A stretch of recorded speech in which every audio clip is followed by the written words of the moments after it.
We go. Weekly Scrap, number 36, joined by Eric Saylors, Sacramento Fire. We've got Battalion Chief, researcher, writer, instructor, pilot, consultant. You have led a very multifaceted life, to say the least. I would say a Renaissance man is not a wasted title. And it's my pleasure to have you on Weekly Scrap number 36. Thank you for joining me. Thank you. My pleasure. I look forward to this. I think it's going to be a lot of fun. I really do think it is. To everyone watching live, if you have questions for Eric, please do not hesitate to post them. We'll get to them in the comments. Chief, did I miss anything that you want to mention in the intro? No, we'll probably hash our way through it as we talk about some of these subjects. Okay, perfect. Then I'm going to dive right in because I have really enjoyed devouring a lot of what you've written, and there's a lot I want to touch on. And I know if I don't, then I'm going to run out of time. So I want to start by saying first how much I have enjoyed your articles, and it was important when I introduced you to call you a researcher, because not just an author, because these are some of the most cited articles I've ever read. There's a lot of opinions in the fire service. There's a lot of people who will write their opinions, but when you can go on a deep rabbit hole just going through your citations and then and reading the stuff that you cite for your articles. And so go ahead and talk about your process and things like that. Well, you know what? I learned a lot of that at the Naval Postgraduate School. That was where I did my master's. I have 2 undergrad degrees, which are in hard science, right? So I am that classical quant, that mathematician. And then when I went to Naval Postgraduate School, my first paper, I got a 3 out of 10. And I thought I was a fairly good writer, but what I learned was that I was writing an op-ed, and they did not want an op-ed. They wanted a well-researched paper. So they really drugged me through the glass, and they taught me how to research and how to pull things together and figure out what somebody else said, what I think that meant, and then what that means for the fire service in the future. And that is what gave me the ground to start to write those hybrid articles. You'll come across some of the stuff I wrote where I get published in academic journals, and I learned that those aren't being read very much.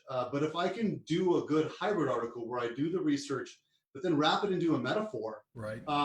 Then it starts to catch traction, and the ideas get out there, and it creates this bridge between the academic and the practitioner. And that's what we need more in the fire service, I think, for the future going forward. Is we have a lot of great practitioners, and we have some academics out there, but the academics without the real empirical evidence and the experience, they're kind of useless. So you need this bridge to bring them together. And I learned this term a few years ago, the idea of a pracademic, right? Someone who has been on a roof with a running chainsaw, right? And also someone who has read 100 books and kind of wrapped your ideas around them so that you can bridge the gap between theory and practicality. And that's kind of what I've evolved into. And I'm hoping that we get more in the fire service like me. Well, so that's where those articles come from. That makes complete sense, because when I read your articles, they really do fill a niche that does not exist in that regard. And when you explain it that way, that makes complete sense why they kind of connected, and I've felt that. Article, firefighters are not machines, they need sleep. So that's where I'm starting. So I see you. I get a smile and a small eye roll. Yeah, right. That was a challenging time in my life. One of my professors was Robert Zimbardo, the man who did the Stanford Prison Experiment. Okay. And we had to read his book, and his wife actually does all of her research on burnout. So I started researching burnout after my master's, and I came across these citations about sleep deprivation and the effect of sleep deprivation. And honestly, I couldn't believe the results that I was seeing. As I was reading it, it seemed worse than I could ever imagine. So I started digging into it more. And the more you find the empirical studies that are out there, the scarier it gets. So at the time in my life, I was in charge of the 17 ambulances that are running in Sacramento. So I essentially worked for the 68 firefighters that are on these ambulances. My job is to keep them safe. And our call volume is through the roof. Our ambulances will usually run 6,000 calls a year. It's challenging. And when I was looking at what we're doing to our people, and those 3 main categories in that article of cancer, PTSD, and cardiac. And what I was having was I had two friends that had killed themselves so far in the fire service that I work with. I just had two friends that had a massive stroke. And, I was seeing burnout and PTSD rip through our agency. And what I could see was it was related back to sleep deprivation. So when I plugged that article together, it was just trying to get a foothold of what was happening to us, because it made sense that was the predominant thing that was affecting our health. And I'll look at it this way. So I'm a third generation firefighter. Okay. Gen 1 of my family was LA City from the 50s to the 80s. Gen 2 is my father, my aunt, and both uncles. Right. So you can imagine what the family gatherings are like. Sure. I'm talking about shop.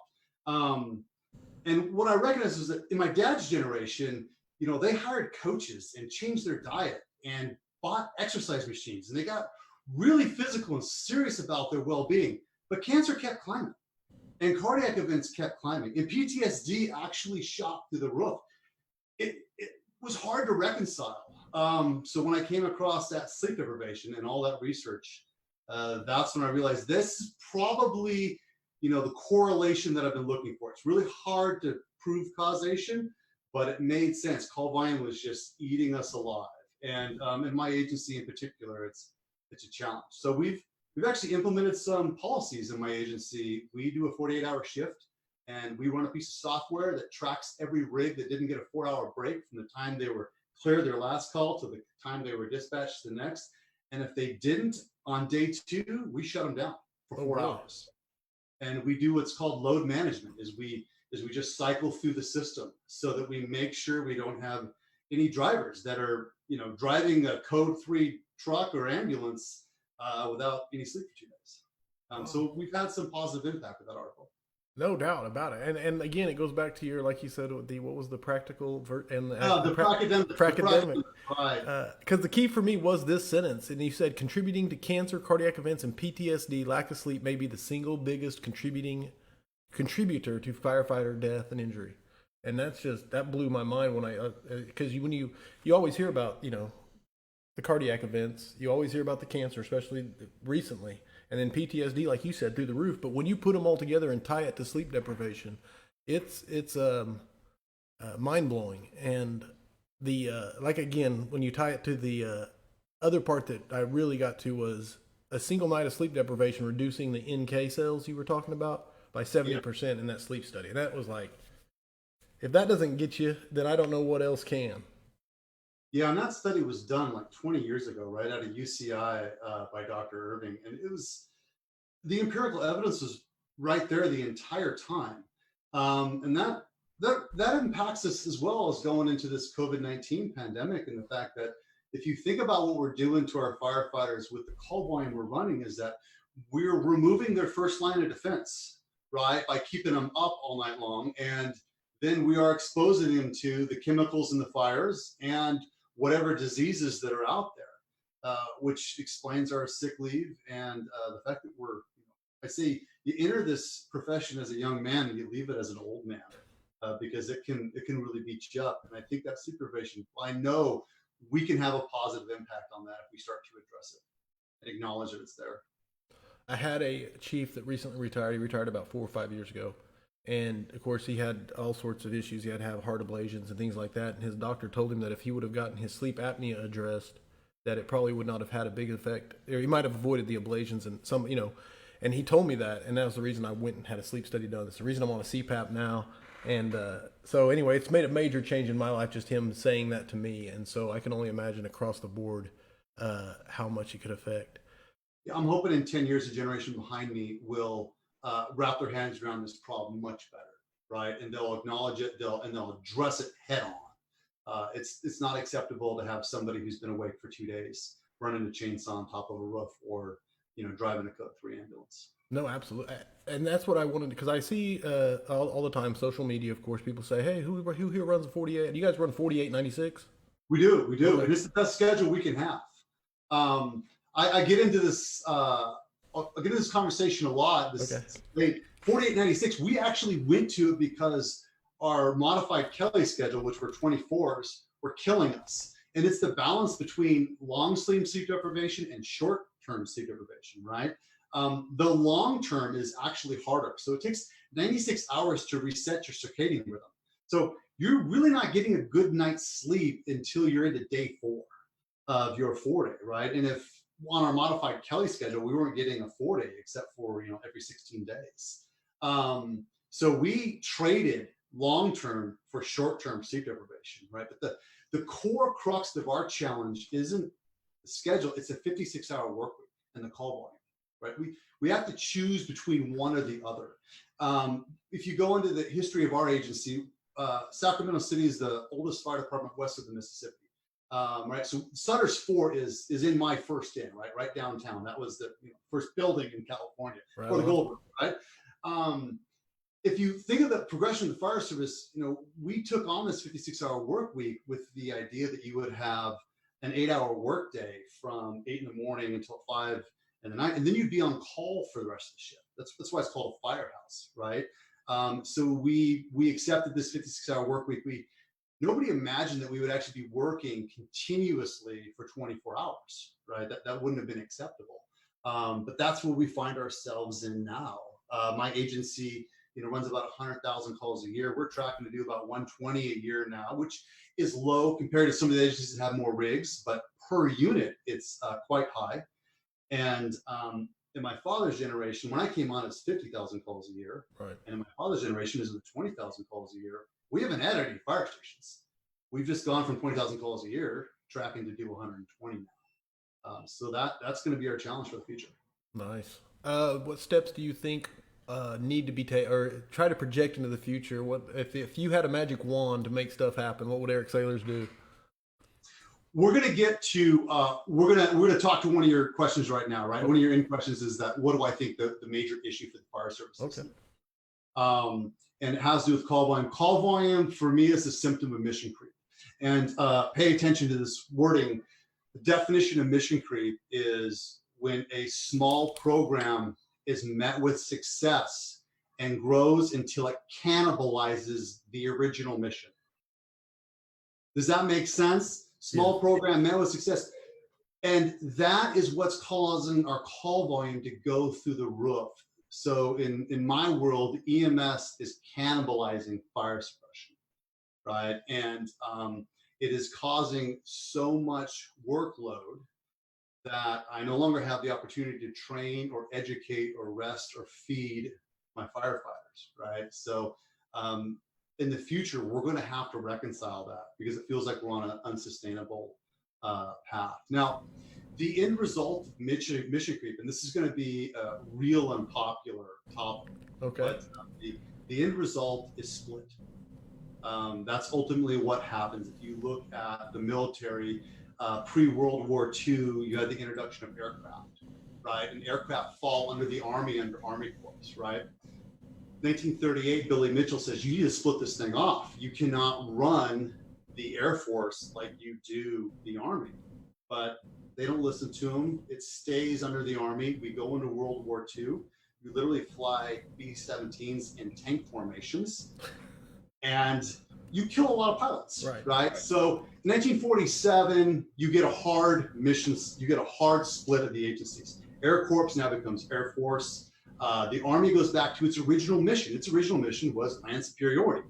Navy is sea superiority, and now this new agency is Air Force is now air superiority.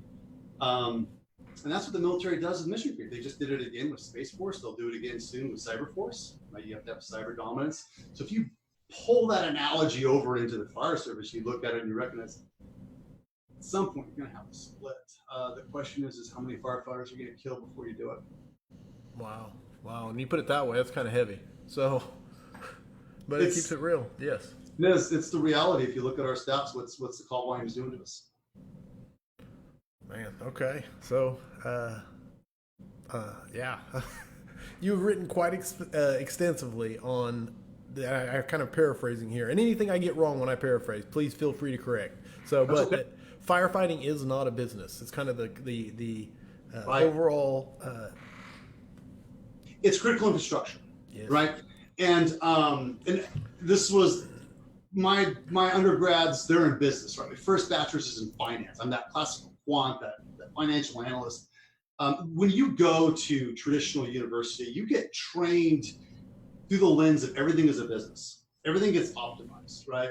It's not until you get out into the real world where practicality hits you as you recognize there's actually these two worlds running parallel: critical infrastructure and business. They're like yin and yang. You need the critical infrastructure so that the businesses can live off it and survive. But you also need the businesses to pay the taxes for the critical infrastructure, right? One can't survive without the other. And the challenge is that although the critical infrastructure has been there since the days of agricultural dominance, it's not taught in schools. What's taught in schools is business optimization. And you have some people that make a really bad bridge from business optimization into critical infrastructure, right? So that article was to kind of cleave that and start by saying, stop. The fire service is not a business. It doesn't run like a business. You actually don't want it to be efficient because efficiency breeds fragility. Fragility, right. It is more like the military. It is critical infrastructure. You need it to be resilient, redundant, and robust, the 3 R's, right? Because it can't die. And that idea of business, if when Sears goes out of business, no one will notice because there's competitors that will step in. There's competitive advantage that it's always waiting there. If your fire department falls out of business, there's no one there to step in to fill in, right? It is the only thing that exists. And that is the ideas that you have to get through a lot of your mayors or city managers or council members, that there are 2 separate worlds running. It's not that not being efficient means that you waste money. That's not the case. I'm not into wasting money, and I'm not into consuming more than you produce. But the lens that you look through it has to be resilience, redundancy, and robustness. Yes. I love how you say it is easy to measure input of the fire department because there's an annual budget. So it's very easy to measure the input. It's the output that's so difficult to measure. And we're a response model, like you said, and we can't be based off of efficiency. Efficiency is good, but we can't be built off of efficiency because that breeds fragility. That breeds fragility, right? When you wrap that in your head, and this ultimately topic was my master's thesis, right? Okay. I'll call it 8 years of research as I dug into this problem. And I'll jump to the conclusion is the greatest value that the fire service provides to its community is the thing that didn't happen. We intervene in a chain of events to stop the next. Now, some people will say, they'll use the metaphor that we're like an insurance policy. I really dislike that because an insurance policy shows up when the event is over.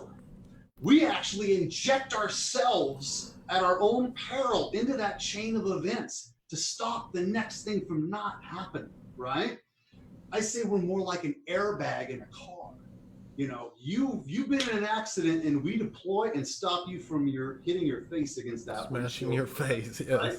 Yes. That's what a response model does. And the challenge is that you somehow have to put a number on the thing that didn't happen. Right. Which means you have to prove the thing that didn't happen. And that came out in my master's thesis, which is very fortunate because it gets published. You know, it's reviewed by a physicist, a JD from Stanford, computer scientist, this network theory economist, right? They all buy into the theories. I developed a type of network theory to map out how fire spreads. And then I developed a way to actually put dollar amounts on homes and businesses so that in the end you can say, yeah, look, 1 hour's worth of work, this was a $5 million fire. What we saved was $5 million that was at risk, right? And it's scientifically validated, it's reproducible, it gives you a good number, and it allows you to start to put output on the fire service in a very specific domain of commercial and residential fires. But that's just one piece of the pie to challenge what actually the fire service puts out. And so I love the idea that we could actually quantify the output, you know what I'm saying, and actually have a standardized way of doing so. But do you think we'll ever get there to a point where the guy whose gap force set is his tool set and he's able to apply these equations in some way, shape, or form to get to that point? Or I'm trying to get it where different departments can quantify and actually compare. Go ahead. It's actually happening. So that was published in 2015. Probably the greatest success story are these two agencies that live side by side. They're twin cities. They're smaller rural cities. One is staffed, same number of stations, same square footage, but one staffed with 3-0 on each piece of equipment. A captain, an engineer, and a firefighter. The other staffed with 2-0, just a captain and an engineer, right? Okay. Same number of stations, same square miles, about the same call volume. Well, they ran these studies to see what is the impact of 3 people on an engine versus 2, quantifying the value of their fire. In the end, there was $1 million of difference between the 2 agencies. And it allowed the city that was running with 3-0 to go to the city manager and say, this is why we are staffed the way we are, because we actually saved you $16 million more than the agency next door to you.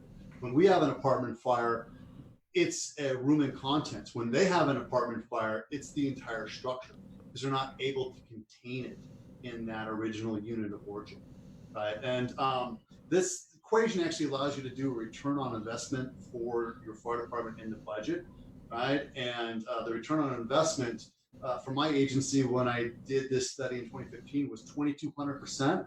The return on investment for those 2 smaller agencies was 260% versus 120%. So even the 2-0 was still banging it out of the park with 120%. Sure. You could see the value. It's actually cheaper to hire that third firefighter than it is not to. No, and that's something that it's so hard to express when all the city manager, the city council looks at is the budget, as opposed to how much the fire department is actually. It's a different cost metric. My Mark Alone has put a comment in here. Our bottom line is loss prevention, a completely different cost metric. So that's You also talk about efficient systems are fragile and response models have to be resilient to absorb shock. I had to write down your 3 R's: the resilient, robust, Resilient, and redundancy, and robustness, right? Yes. Resilience is your ability to bounce back. So with the acknowledgement, you're going to take a hit, you're going to get knocked down, but how quickly do you get back up? That's resilience, right? Robustness is how well do you resist change? How hard can you get pushed on before you fall over, right? And redundancy is that subsystem that steps in to fill in. And you think about these are words that we know intuitively. We use them every day in the fire service, even in the idea of a 2 outline, right? That is redundancy. That is a subsystem in place there to fill in if the first system fails, right? Same with a RIT team, right? That is resiliency. That is the ability to recover from a massive hit and get back on your feet, right? All of our turnouts, all of our structures, all the stuff we put on ourselves for the last 20 years, that is robustness. That is the ability to resist change and take a ton of heat and beat it, right? And those 3 R's, I'll say that what I do mostly is I take ideas that you know intuitively in your head and I put words to them, right? Words that are researched, typically out of DHS or some science that actually defines them exactly. You already know what they are. I just label them for you so that you could use them in a conversation with someone who has an MBA that is business trained, that has no idea what critical infrastructure is and has a really hard time of understanding why you're standing on a roof. Right. So, no, I love that. I'm fascinated by the idea of figuring out the return on investment of our department and being able to quantify that and present it. So I'm going to get more information from you on it and the studies. There's another article out there I didn't send you. It's called "The Value of Each Additional Firefighter."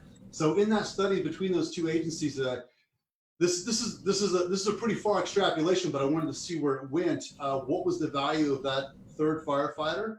It was $600,000 a year. So the cost of the firefighter was about $150,000, and when I say costing, that's their retirement and all their benefits and their salary. Sure. But the return on investment was $600,000 a year, right? The difference that single firefighter made between those 2 agencies was a massive positive. And I love that number because you can't fight it, you can't argue back on it. It is just one study, right? But it does stake a ground, it puts a stake in the ground and says, this is it. This is where we're starting. Well, that's awesome. You also talk about there's a reason most businesses don't last longer than 10 years. And then you reference like the FDNY and how long they've been around, and I love that analogy. Some of your analogies are awesome, so I have to keep bringing them up. But it's a fact. Businesses are efficient; they're built for efficiency, which makes them fragile. I've been in business. Competitive advantage causes you to stretch the rubber band as far as you can, right? You need to get out ahead as far as you can with every inch of effort you have. But any shock to the system, you unravel and you accept that. You go, well, you know what? This is my exit plan. If this works, it's going to be great. If it doesn't work, hey, we're going to go back. You don't do that in critical infrastructure. And one of my analogies is rock climbing. I used to be a big rock climber. And if I wanted to climb with the most efficient rope possible, I would climb with a rope that only carried 220 pounds. Right? I would remove strands, right? No, we don't need this strand. How much will it take? It'll take 220 pounds. It's exactly what it's going to hold. But nobody would climb with that rope because that would be insanity, right? Right. You run with a piece of twine, right? You climb with a rope that is resilient. It bounces back, right? It is incredibly robust. And if you're doing like a special rescue, you throw in redundancy because you got a safety line, right? And that is the idea you have to get to. There's between business and critical infrastructure. And I think in that article, I'll talk about Lehman Brothers, right? Lehman Brothers goes away after almost 200 years. No, it's gone because you've got so many other banks that fill in, right? I mean, you almost don't even miss a beat. To me, in the finance world, it's an amazing shock, but the reality is there it goes. Whereas FDNY, they can't go away. Right. They're the only thing there, right? They have to continue to fight.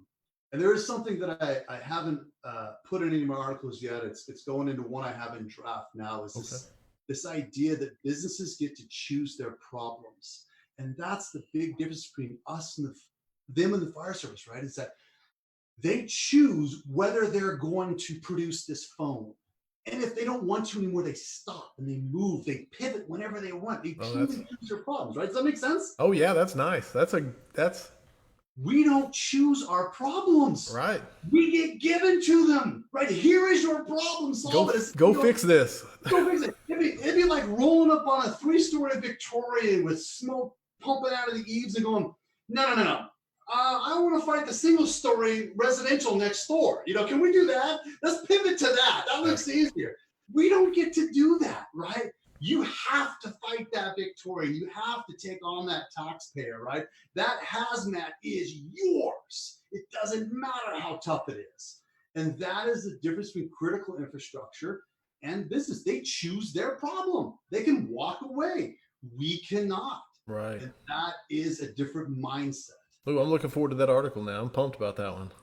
So, my next questions were on quantifying the negative, which I think you've proving the value of the fire service. I love that. What are the major obstacles do you feel towards quantifying the negative? Is it in your mind getting to that point where this can become a standard, almost like I'd like to see it like a NIFRS almost, where every time you get back to the station, you're typing it up. It's possible. It has some pros and it has some cons. The cons is that it's very narrowly scoped to what is published. The science that is there is very narrowly scoped to urban firefighting. Okay. Right? And specifically commercial buildings, even though now it's been published and bridged to do residential buildings. And it also leaves a lot out, which is one of its strengths. It's incredibly conservative. I have not found a way to quantify contents.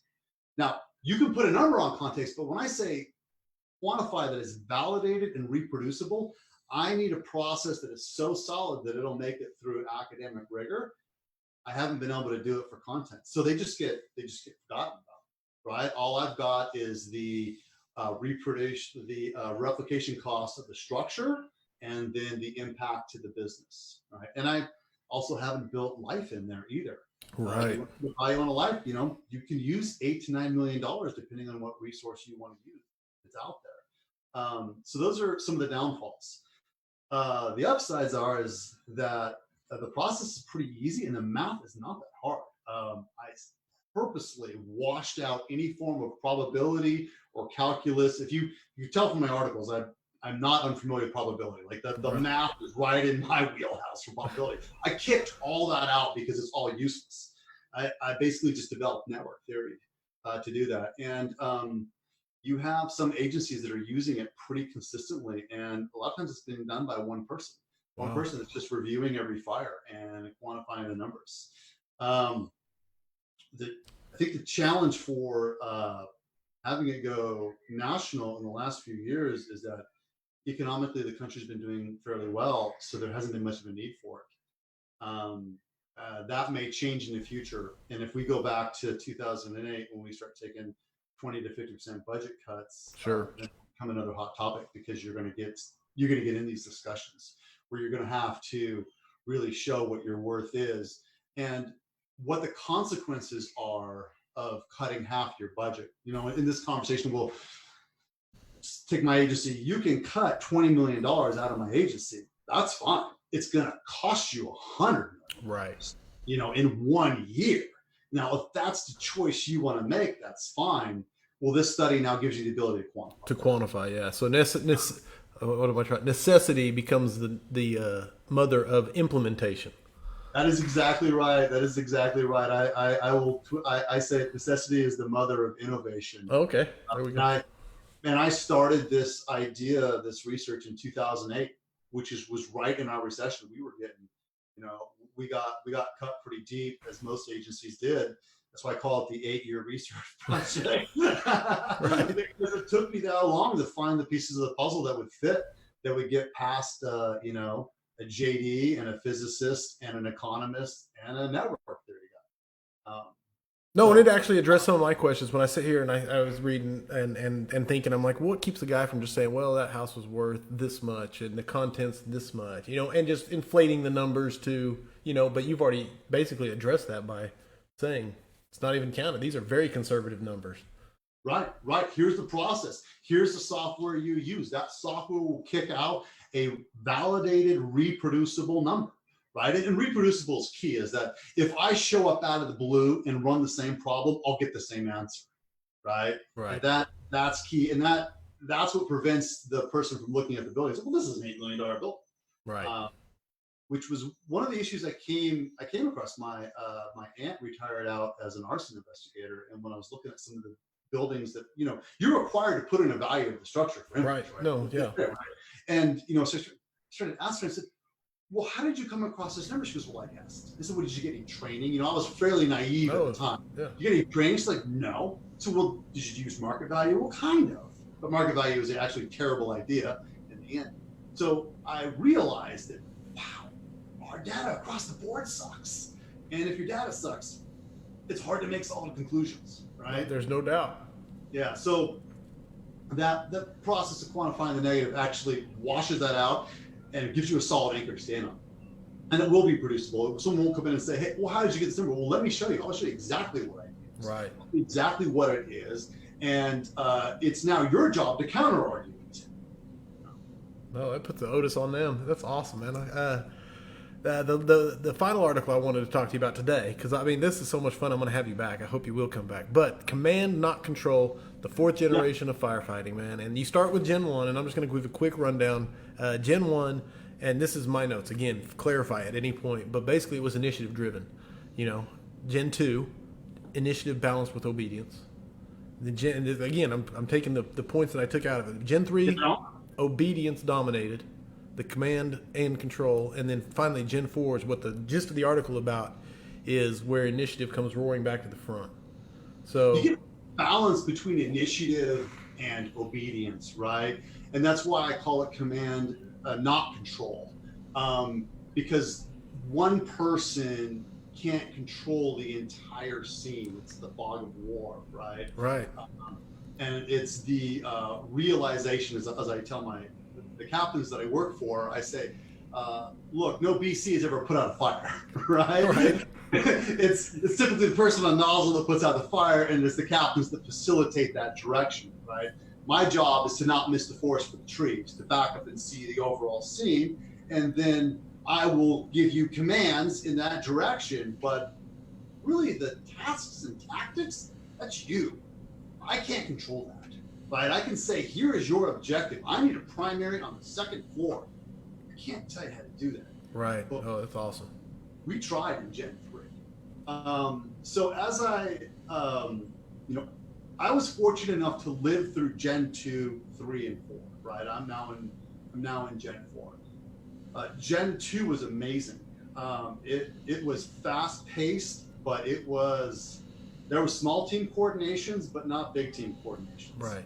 This is in the era when there was one radio per crew. Sure. So, you just went at it, and you showed up. I remember showing up on what is truck 20 in my role as a young firefighter, and just going at it. Like, what needs to be done? Let's go do it, right? And what's that guy over there doing? I don't know, but we're doing this, right? And we got it done, but Gen 3 really kind of clamped that down and had some benefits. It had some unintended consequences too.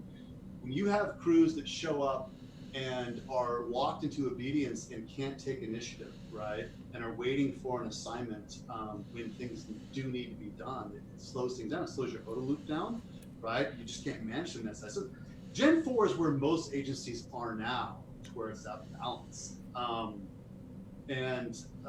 will say that Gen 3 is actually a really dangerous phase to be in, because you start scripting calls. Mm-hmm. And I'll talk about that in the article. I saw that a lot early on in my career as a young captain. You were more concerned about how you sound on the radio than what was actually happening on the scene. So you would become disconnected from the true incident because you needed to sound good and you needed to script it very cleanly, right? Right on the SOP, yeah. Yes, and you call them checkbox captains or checkbox VCs, and you would hear them on the radio talking about this call that they were on, but it had nothing to do with the fire the fire they were in front of, right? And they would be assigning rigs out before they even got on scene. Rig would be 5 minutes. We'd be like, no, truck 20, you're going to be ripped. You're like, how about we wait and see what happens in 10 minutes, right? So Gen 3 is a really dangerous spot to be in because you try to take the entire incident and funnel it through one person. And that one person then tries to be the answer for every problem, and it's not physically possible. Right. So Gen 4 is where you want to be. I love that the decentralized decision making. Like you said, I think Gen 2 has almost had decentralized decision making because there was no other option. It wasn't. Right. Yeah. And then we're getting back to that. Just here's what I want you to accomplish. Now, how you accomplish it, hey, figure it out. This is my And like you said, the faster OTA loops. Does it really all come down to empowerment and trust? It really does. And, I'd say most failures are a failure in planning, which comes to your training and what your crews know what they need to do. And when the fire starts, it's a race of momentum. The momentum of the fire versus the momentum of your crews, right? It is a race of speed. And if you have to wait and get trained and educated during the fire on what needs to happen, you're going to lose momentum. Momentum, yes. And you will put yourself in a dangerous spot. But if you are trained and coordinated and you know what needs to happen, and you have the empowerment to take initiative when the conditions change, then you will stay out of harm's way, right? And you will be prepared for that big event, opposed to simply freezing and asking for an assignment when something changes. Dude, that's awesome. Dude, you can preach. There's a couple things I want to touch on, and I heard you say, now you are a battalion chief, correct? I am, yes. Okay, and you said something in there where you said the captains I work for. So that is a conscious choice to say it that way, and that is an awesome thing to hear from a battalion chief. So I wanted to commend you on that. That is amazing. And the other thing was decentralized decision-making, faster OTA loops. It's all about empowerment and trust. You mentioned the 5th generation of firefighting in this article. Where do you see what does that 5th generation look like? So we need to be cautious of the 5th generation. We want to get to the 6th generation as fast as possible. Think of these as phase shifts. Okay. Think of it going from liquid water to ice to liquid water to ice. Now, I am a technology geek. Okay. And what I see coming is automatic vehicle locators, automatic personnel locators, remote cameras that feed back into one place, drones. The hardware and the software is all there. We're just waiting for the integration. My fear is Gen 5 will look a lot like Gen 3. Because what Gen 3 is, Gen 3 was a change in technology. It was radios that allowed the idea to say, oh, well, we can control all this, so we should. Right. Right? Right. And my fear is Gen 5 will be similar to that. It'll be a phase shift from Gen 4, which is now liquid, right? You are flowing like water. You're able to go around the big rock if it's there. Gen 5 will probably solidify. Do the best of intentions, nothing malicious. It'll just be a natural progression of, well, I can pull a video feed from every tip camera in the building, and I can get an AVL of every vehicle, and I can get a location of every firefighter. That means that as a BC, I should now re-inject myself back into tactics. Right. Right. Which, what we forget is that the human mind only has 14 watts of power. It is not capable of processing that much information. It has limitations. And I learned this from the pilot realm, right? As an instrument rated pilot, I've had an engine out at 11,500 feet, moving 200 miles an hour, having an engine go out on me. You choose consciously what you focus on and what you can't. Information overload is real. And Gen 5 scares me with that potential, is that you'll have a BC that has the ability to pull all this stuff in and will spend more time looking at the screen than out the window or at the incident, right? So I'm hoping that Gen 5 will be a quick phase shift. We will solidify, but then Gen 6 will come along. We'll break back out of that centralized command, because it's essentially what Gen 5 will be. It'll be centralized command. We'll break back out of it again. We'll come back to decentralized command. We'll take all of that information and we'll disperse it across the network, just like we do with radio traffic, right? Most of the radio traffic now is not for the BC, it's for the truck crew above you, right? It's for the crews that are behind you.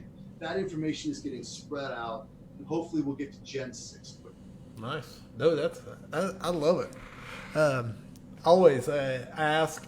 I'm a reader. I'm an avid reader. I love reading. My book list, I'm so far behind on my reading because I do these weekly scraps, and invariably they'll suggest a book. I buy it on Amazon, and it goes in my to-read pile, and it's getting bigger and bigger because I'm not fast enough. But I always ask my guests, do you have a book or books you'd like to suggest that firefighters should read? So you could look up, I have a reading list out there, and I will call this the cognitive gym because I've learned from making mistakes. The books are ranked in difficulty and relevance to the fire service. Oh, wow. Don't start with one of the most difficult books that are out there. This is A Plague on Your Houses. This is written by 2 PhDs. It is the story of New York fire, and the fact that when you cut fire service out of the South Bronx in the late 60s and early 70s, you essentially caused New York to be the most dangerous city in the world in the 80s. Really? You created the color wars in LA because you cut fire service out of South Bronx. This is an amazing government grant study by 2 PhDs, but it's incredibly hard to read. So Okay. in our metaphorical world, this is a very heavy squat. Okay. All right. You don't throw 450 pounds on the bar on your first day of squats. You start off at 145 and work your way up. So I love that analogy, by the way. It's one of my favorite reading analogies. So that 145 squat, I say, I'm not a super fan of Jocko, but he does a good job with his third book, Tactics and Strategies for Leadership. That's a good 145 squat. But a much more useful book as you get through that is McChrystal's Team of Teams. Okay. This is a great story about decentralized command, trusting your people, progressing in the right direction.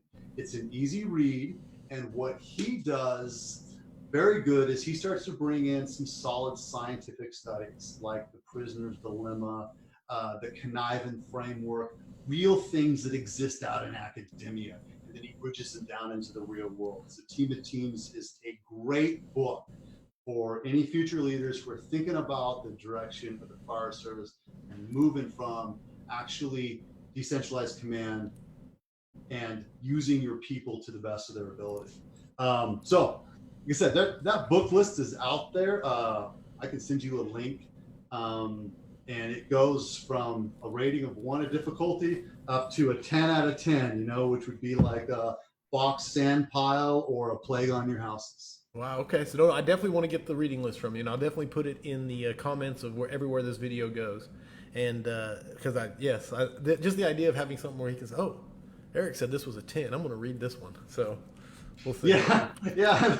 One of my buddies is chief in the southern part of this state. He called me up the other day and he goes, "I finally finished A Plague on My Houses." I said, "I gave it 2 years ago." And he goes, "Yeah, it was the hardest book I've ever read in my life. It was also the best book I ever read in my life." I said, "Yeah, you tried to do a 450-pound squat day one, and that was my mistake. I need to slowly build you up there." That's awesome. That list is there. I'm currently on Diffusion of Innovations, which is it's a very, very slow read for me, and it's all about implementing change, but it's a tough one, and I chip away at it, and then I go back to good 145s, and then I go and chip away at the 450. So I teach these classes on succession planning, and in my master's degree, I had to read a book called How to Read a Book. You know, like, what the hell? Right. Right. So I actually read it. I was like, "Oh my God, this is actually amazing. This is fantastic. How to read a book." So there's a moral to the story is that I will say I go through about 30 books a year, but I honestly listen to them. I listen to them on Audible, and that allows me to review a ton of books. And when I find a gold nugget like Team of Teams, I then go buy the hard copy. Okay. I was going to ask. And then I will actually buy the Kindle version. So Team of Teams, I own 3 versions of. Because the Kindle allows me to search particular terms. So I'll be like, "Oh, I remember when he said something about, the conniving framework. Where is that?" And I'll able to search. I'll be able to find it very quickly, cite it in a research article, and move on, right? And construct my foundation of research and knowledge very quickly. I like that. No, because my biggest problem with Audible is I have a hard time retaining a lot of times because I make so many notes, so many highlights, and all that stuff in the book. I abuse books, and in fact, like your articles, I have them when I was getting ready for this, and just abused the highlighter getting ready. But and that's why I've always avoided Audible. But that makes complete sense. Scan the book, get it the good ones, yes, and then the Kindle. Yeah, I've avoided it for the same reason, but that makes so much sense. I love that. And then the Kindle, yeah, I tell the people I work with, then just phase out on the Audible. Like, well, I lose track. I'm like, I lose track too. It's okay. Keep going. If it's a good author, it's going to repeat it all in the conclusion anyways, right? I'll spend a lot of times in my day working on my tractors, working out in the yard. I always have an Audible book in. I'm scanning it. Sometimes I'm paying attention. Sometimes I can't hear it because the nail gun's running because I'm building something. It doesn't matter. You just keep going. Get to the end, and then you'll say, "You know what? That was a good book, but I'm done." Right. Or I'll say, "You know what? That changed the way I view the world. I'm going to listen to that again." And then I'm going to go buy the hard copy, right? That was adaptive enough to where it actually shifted my worldview. That baby is going on my shelf. And I know I literally do 30 books a year, and I scan through them. I'm all over the place, from hard sciences, computer sciences, to psychology, to things that just randomly interest me. Sure. I do, and I have this growing library that spreads through my house, behind me, and upstairs. But that's it. Because if you stall on one book that isn't well written, then what you're doing is you're spending your time that you don't have. Oh, yes. And you have limited time, so you tear through it in an Audible. I listen to it at 1.5. I speed that baby up. It's a 9-hour book. I'm through it in a lot less time. And then I know, okay, that was a pretty good book. I'm moving on. Right. You listen to enough of them, you start to find out a lot of them are repeating themselves. right? They're all just talking about the same thing over and over again. They're all going to reference Daniel Kahneman's prospect theory. They're all going to reference the prisoner's dilemma. They just do it over and over again. And then you get an idea of, oh, well, here's the 5 things I really need to know in psychology. So That's awesome. That's my advice on how to listen to a book. That's awesome. Okay, I got to get to 5 questions for firefighters. Running out of time. I want to try and keep it here. So, 5 questions for firefighters. We touched on number 1. You can rehash it a little bit. What is the number 1 issue facing the modern fire service? Mission creep. Mission creep, and the symptom is call volume. Yep, and we talked about this. This is an incredibly unpopular answer. People cringe when I say it because we have wrapped ourselves up into a way of charging for EMS, and it creates a form of moral hazard. And I understand that it funds most of our fire departments, but that mission creep is eating us alive, and we are not able to train, at least in an agency that is busy as mine, we're not able to train or educate our people at the level that we used to because that thing is cannibalizing us. Excellent. Number 2, question 2, 5 questions for firefighters. What is the thing you are most excited about for the future of firefighting? The next generation. I am excited that they are going to educate themselves. And the idea that I was well trained. Now, I got to distinguish between education and training. Training is robust, meaning it resists change. I can still throw a 24-foot wooden straight side ladder, even though they don't exist anymore, right? Right. It's in my memory. And training is awesome because when you are in the heat of battle, it needs to be there and it comes back. But education is actually resilient. It's an entirely different thing. It actually accepts change and welcomes change, which you have to have a balance between. The environment around you is changing. So in the fire, you need to be robust, you need to be well trained. But when you're in administration and you are looking out into the future, you need to be educated and you need to see what's happening ahead of you so you can pivot with it and not be resilient or not be, reluctant and stubborn about what we're going to do. Accept the fact that this is the reality of the new world. So I'm excited that the generation behind me is coming out much more educated. Nice. Best rank position to be in the fire service? Depends on the phase of your life. Okay. I mean, if you want to kick ass, then the firefighter is it. If you want to enjoy life, then the engineer is it. Boy, I was an engineer from 04 to 07 on a truck. Whew. But if you want to affect change, the captain's the spot, right? If you want to influence, if you want to stop whining about the problems and actually fix them, the captain's the spot. You now have the influence to groom the people below you, right? Yes. And that is direct one-on-one. The agency goes nowhere without good captains. That's awesome. Right? They are the meat and the bone. When you want to become the caregiver to the caregiver, then the BC is the spot. When you accept the fact that, okay, I now love these firefighters so much that I am now going to work for them, then the BC is it. So it depends on the phase of your life. I've had the fortunate opportunity to live through each of them, and I've enjoyed all of them. And I would not want to miss kicking ass and taking names. Right. That's fun.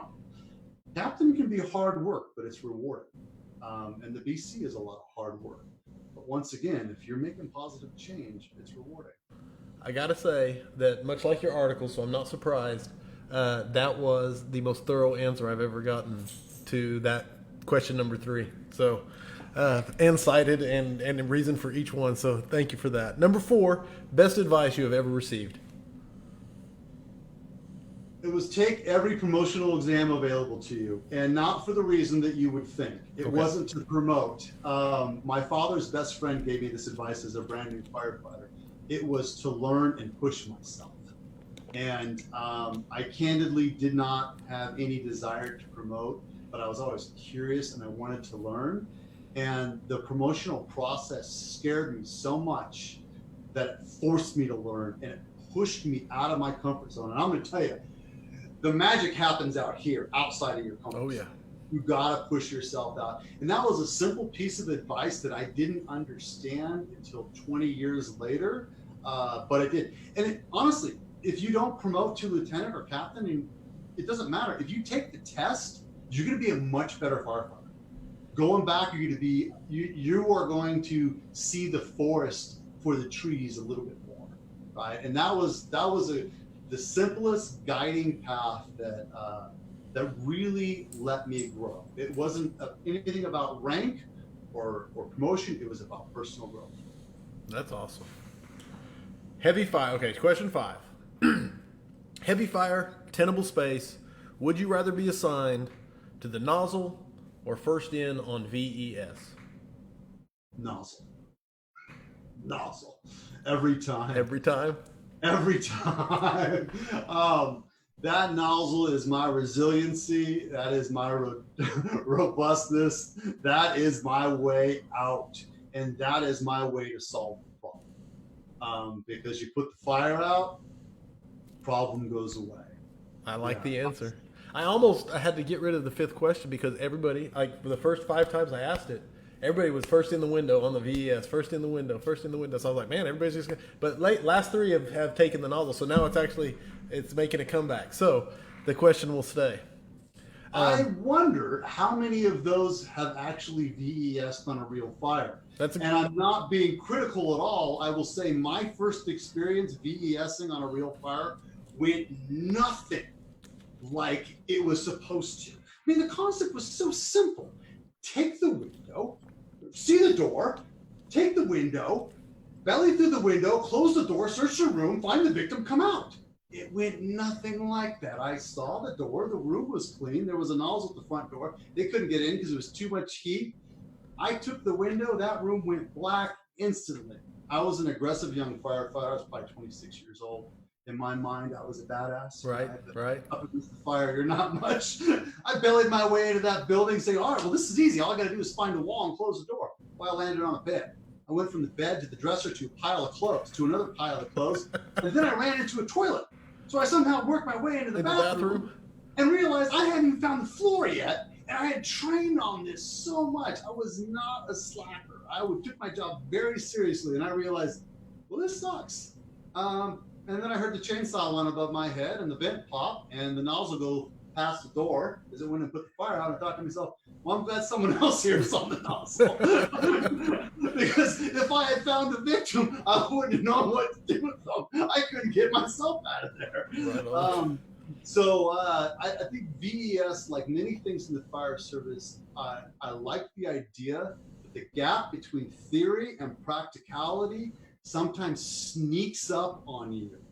And the environments we create in training are fantastic. Sometimes that gap, you have to be aware of it.